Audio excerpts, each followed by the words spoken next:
Tuesday night in this after hours club in Liverpool. Yeah. But it was busy. It was busy.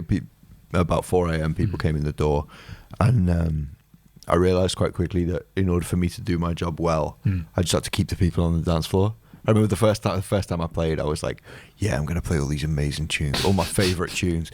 And then very quickly realised at 4 a.m, no one cares about your favourite tunes, mate. So yeah, I had to learn how to keep people on the dance floor in a way that was also sort of a bit of me. Look, so it's extremely important to be able to play for the crowd in front of you, but also at the same time keeping it quite close to your heart in terms of what you like. So it goes without saying, a lot of you know I love very minimal tech house. That's sort of the genres that I like to play in what I would consider underground. But you know, for a living at the moment, I am playing restaurants, I'm playing bars, and you can't go in there and smash tech house and minimal tech and very minimal.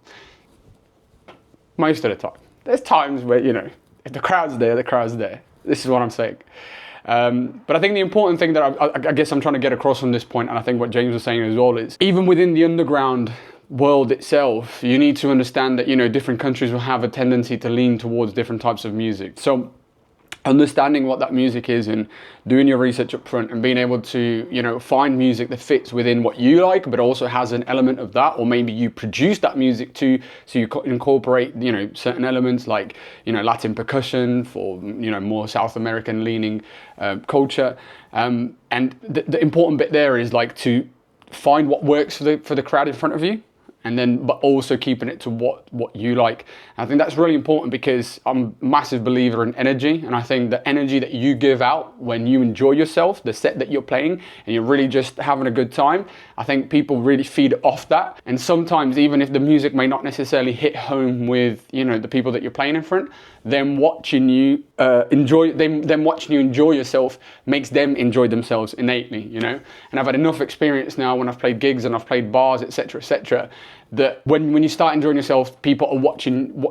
I'm sort of repeating myself, but people are watching you, and you can see the glimmer in their eyes. You know, you can understand that they kind of go from just, you know, just sitting down, not doing much, to like, oh, okay, like here we go, we're having fun. So find music, you know, that works for the crowd, but also just make sure it works for you too, because that's super important as well. I did become very popular with DJs like yourself, but the weird thing about that is DJs are never going to be the ones who come to watch you at your shows. True. Because they're all DJing themselves. That's right. So I had like social media pop in, everyone's like, yeah, James, you're the best, but then they're all DJing, like, so who's going to come and watch me play? So that was sort of a disconnect there, but then the way that actually translated into being beneficial for me, the DJs are very influential with the people who own the nightclubs. Right. So if you're a nightclub owner and you're looking for an artist to book, you're probably going to ask your DJ. Look, he makes two really important points there.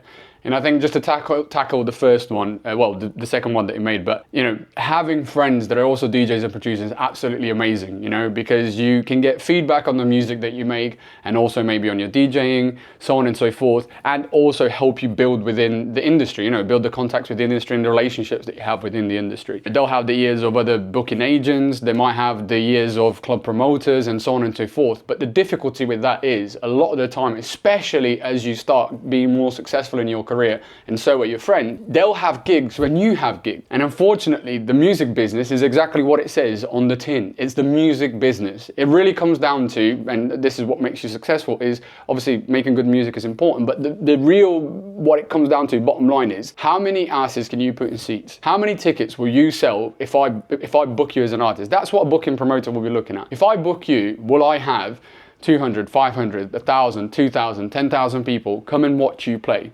That's what they think. And unfortunately, if all your friends in your friendship group are all DJs and producers and they've got their own gigs that they've got to go and play, that doesn't leave you with many people that will buy tickets to come and watch your shows, which is super. But on the other hand, you know, as James is saying, it's super important to also have those friends to help you within what I would consider the professional side of the business, right? But you look on the other hand, you have to find a way to build a community that will come and watch your shows.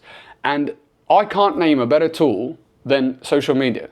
And even myself, I'm not the biggest fan of doing this type of content, but you cannot get away from it. If you want to reach a wide audience with your music or building your brand, so on and so forth, it is an absolute no-brainer to post videos online where, for example, you know, I've had videos that have done like 15,000 views, and for some people that might not be a lot, but 15,000 people, you have 200 people buying a ticket out of those 15,000 people to come and watch you play.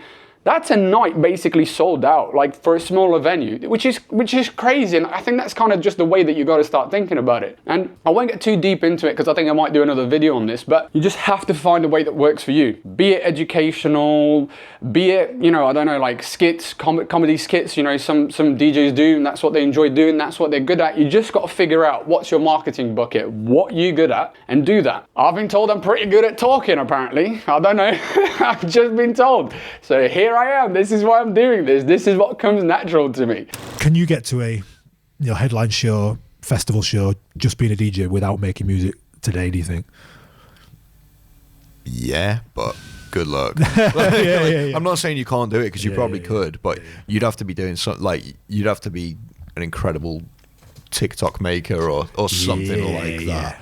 And I mean, I can tell you right now a blueprint to get to play big festivals, and it's called making music. Right. I can't tell you a blueprint to do it without.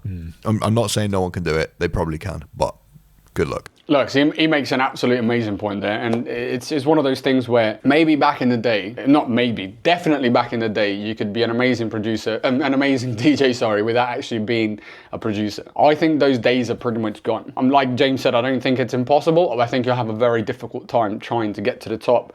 What? Without producing. Producing is basically your product, you know? Like, yes, your branding and everything else around it is also your product. You are the product, but without producing, you're going nowhere. You know, your DJing skills. Your DJing skills, for example. Let's be honest. You can teach someone how to DJ, learn the basics within 2 months, probably even less. You know, and then obviously there's the refinement from there, developing a musical ear, learning some technical skills, so on and so forth. But like, production is a completely different world. You know, it takes much longer, and that's what really differentiates a lot of people within the industry. And what it also does, it gives you a unique identity. You know, production in itself, you're able to put your own touch on things. You're not only just being a taste curator in terms of like the stuff that you play, but also the stuff that you make, you know, especially if you're one of the lucky ones that develop their own sound that's successful. You know, you can put your hand on saying, you know, that's a Stussy track, for example. You know, everyone knows when it's a Stussy track, you know it's a Stussy track. It really helps to differentiate and help you build your brand and be successful within the industry. And then obviously the music is the product that you promote. So I'm not going to get too much into, you know, what you have to do to be able to have the time to produce. I think it really just comes down to priorities in your life, whether you prioritize in production or not. But yeah, it's super, super important. Take it from me, started way too late, and I think I've only really got serious with it, like really serious with it, probably in the last, I'll probably say last year. And I regret it. I regret it.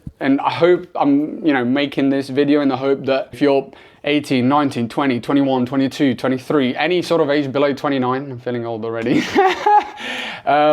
Take it seriously, man. Take it seriously. Don't go out and don't say you want to be an international DJ and producer and then you're out every single weekend on a Saturday with your friends and partying and you're hungover till Tuesday, Wednesday, and obviously you got to be at work as well, and then the weekend comes and you're going out again and you're not really doing what you say you're going to do. Put the work in. You know, and it might be difficult because you might have to go and back away from friendship groups that you have, but like, look, it's what it is. It has to be done. You have to go on that journey by yourself to get to the point where you are successful. You have to slay the dragon. No one else is going to do it for you, you know? Anyway, I've gone quite long on this one.